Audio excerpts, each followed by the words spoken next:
So hello everyone, welcome to ExamMail YouTube channel, and in this video we are going to discuss some translation which are based on Hindi to English. We have discussed 8 videos related to this topic. You can visit our ExamMail YouTube channel and watch all the videos that have been uploaded. Okay, so spoken English series का ये episode 9 है। इस video में हम जो भी discuss करने वाले हैं उससे पहले जो करेक्ट आंसर वीडियो नंबर 7 का था, जैसा कि मैं हर वीडियो के लास्ट में एक क्वेश्चन छोड़ता हूं जिसका आंसर आपको कमेंट बॉक्स में देना होता है, तो इसका जो करेक्ट आंसर दिया है उनका नाम है रुमाना। रुमाना, in terms of jobs governments attitude is not good, यानी नौकरी के मामले में जो गवर्नमेंट का रवैया है वो ठीक नहीं है। ये हिंदी थी और इसका ट्रांसलेशन करना था, तो करेक्ट आंसर है रुमाना का। अगर आप भी चाहते हैं कि आपके नाम जो है वो अनाउंस करूं मैं इस वीडियो सीरीज में, तो आप अपना आंसर जो है कमेंट बॉक्स में जरूर छोड़िए। I will announce your name. Okay, so आइए आज की वीडियो को स्टार्ट करते हैं, एपिसोड 9 को स्टार्ट करते हैं। और सबसे पहला जो ट्रांसलेशन है वो कुछ इस तरह से है कि जब आपको बोलना है कि संभल कर चलो, कहीं ऐसा ना हो कि तुम गिर जाओ, या फिर आपको कहना है कि सावधानी पूर्वक पढ़ाई करो, कहीं ऐसा ना हो कि तुम फेल हो जाओ, या फिर अगर आपको कोई सेंटेंस बोलना है कि मेरी किताबें छूने की कोशिश मत करो वरना मैं तुम्हें पीटूंगा, या फिर आपको सेंटेंस बोलना है मुझसे इस तरह का व्यवहार मत करो अन्यथा मैं तुम्हारी मदद नहीं करूंगा, या फिर आपको बोलना हो कि ध्यान पूर्वक मेरी बातें सुनो, कहीं ऐसा ना हो कि तुम मेरी योजना समझ ना पाओ। तो दो तरह के ट्रांसलेशन हम इसमें डिस्कस करने वाले हैं। एक ट्रांसलेशन जिसमें एक वर्ड है कहीं ऐसा ना हो, या फिर एक सेंटेंस जिसमें हम डिस्कस करेंगे कि वरना ऐसा होगा वैसा होगा। इस तरह के सेंटेंस हम डिस्कस करने वाले हैं।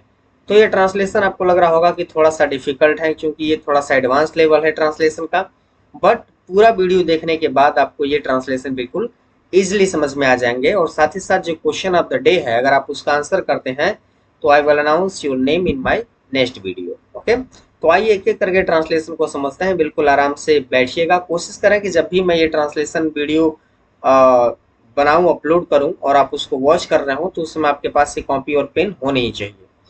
उससे क्या होता है कि जो भी ट्रांसलेशन मैं डिस्कस कर देता हूं, अगर आप बाय चांस बाद में भूल जाते हैं तो जब आप उसको नोट किए रहेंगे तो ये आपके लिए ईजी होगा कि उसको याद रख पाएं, और साथ ही साथ प्रैक्टिस भी हो जाती है। तो इसलिए जरूरी है कि आप कॉपी पेन लेकर के बैठें।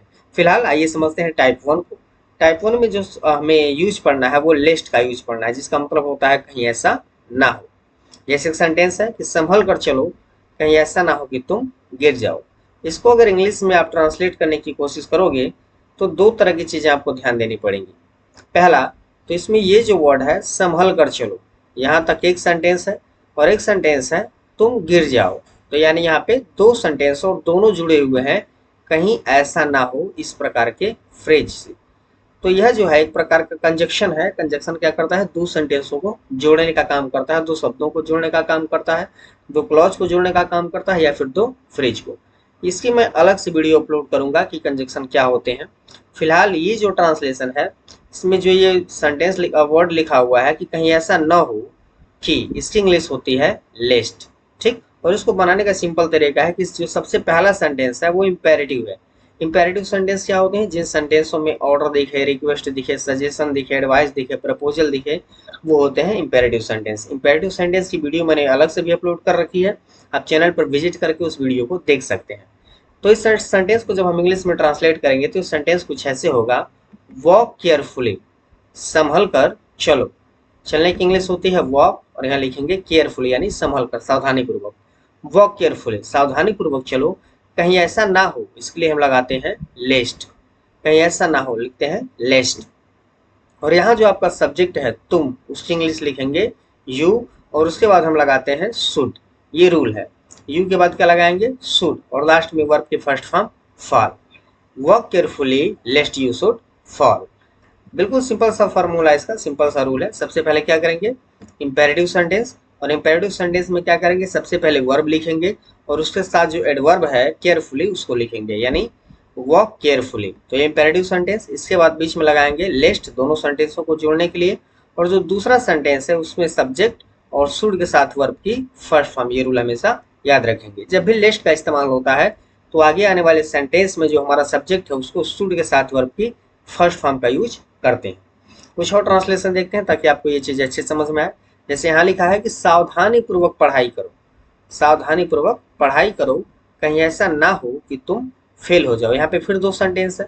पहला सेंटेंस है कि सावधानी पूर्वक पढ़ाई करो, ये कोई सजेशन दे रहा है तो इम्पेरेटिव सेंटेंस हुआ।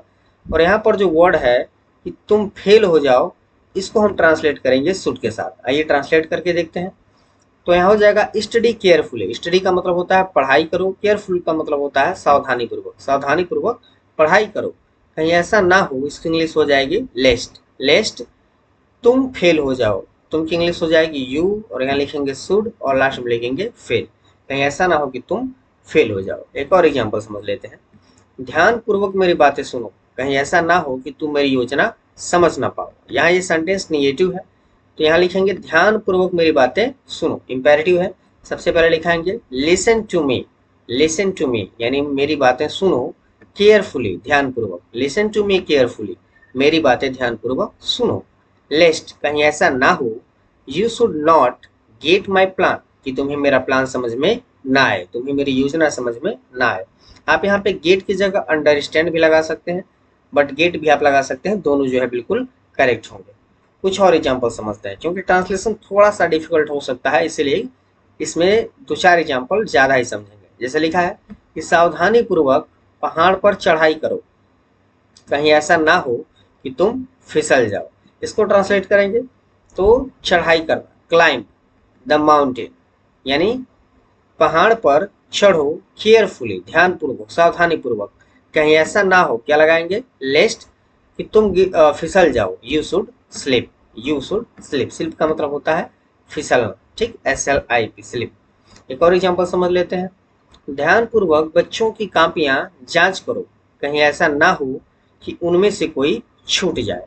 इसको भी ट्रांसलेट करेंगे तो हो जाएगा चेक, मतलब जांच करो, द कॉपीज मतलब कॉपियों को, केयरफुली मतलब ध्यानपूर्वक, लिस्ट कहीं ऐसा ना हो कि क्या करो, तुम उनमें से किसी को मिस कर दो, यानी you should miss one of them, you should miss one of them.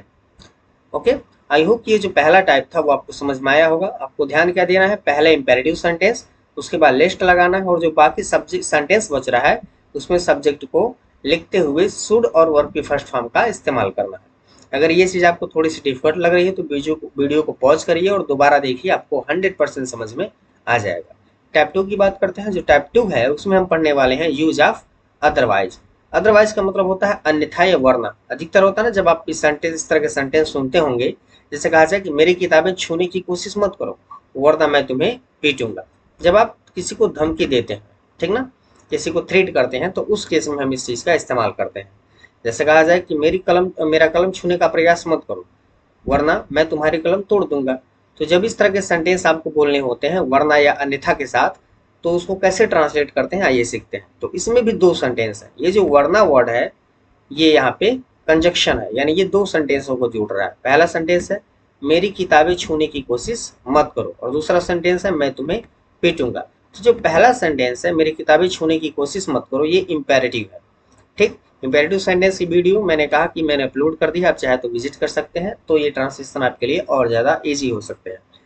और जो दूसरा सेंटेंस है मैं तुम्हें पीटूंगा, ये सिंपल जो है फ्यूचर है, सिंपल फ्यूचर यानी फ्यूचर इंडेफिनिट टेंस, जिसमें हम विल या शैल का इस्तेमाल करते हैं वर्ब के फर्स्ट फॉर्म के साथ।